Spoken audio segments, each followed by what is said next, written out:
દર્શક મિત્રો, પહેલાં તો તમારું અમારા યુટ્યુબ ચેનલમાં તમારું સ્વાગત કરવામાં આવશે. તો મિત્રો, વાત કરવામાં આવે તો જામનગરમાં અંધ આશ્રમમાં મોટી દુઃખદ ઘટના બનેલી છે. મિત્રો, હું તમને વિડીયો આખો બતાવું છું. મિત્રો, જો તમે નવા આવ્યો તો લાઈક, કોમેન્ટ અને સબસ્ક્રાઈબ કરવાનું ભૂલતા નહીં, અને તમારા મિત્રો સુધી આ વિડીયો શેર જરૂર કરજો. તો મિત્રો, વાત કરવામાં આવે તો ડીવાયએસપી જયવીરસિંહ ઝાલાએ આ રેડ પાડેલી છે. મિત્રો, કહેવામાં આવે તો જામનગરમાં આવેલો આ વેચ્યાવાળો તેને પકડી પાડેલો છે અને અંધ આશ્રમમાં પણ ચાલતો હતો. મિત્રો, તમે પણ આ વિડીયોમાં જોઈ શકો છો ધ્યાનથી તમે.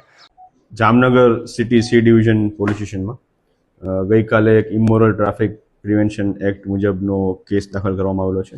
જેની વિગત મુજબ જે અંધાશ્રમ આવાસ પાસે 3 માળિયા આવાસ આવેલા છે તેમાં બ્લોક નંબર 45માં એક બાતમી હતી કે જે જગ્યાએ આ પ્રકારનો ગુનાહિત પ્રવૃત્તિ આચરવામાં આવે છે.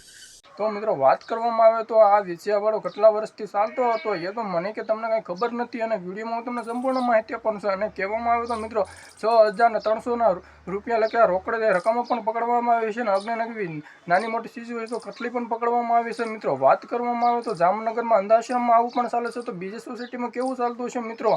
તો મિત્રો, તમે જરૂર કોમેન્ટમાં બતાવજો, અને તમારા મિત્રો સુધી આ વિડીયો શેર કરવાનું તમે જરૂર કરી દેજો મિત્રો. કારણ કે મિત્રો, અમારી ચેનલમાં આવા જ નવા વિડીયો આવતા હોય છે. તો મિત્રો, જય હિન્દ.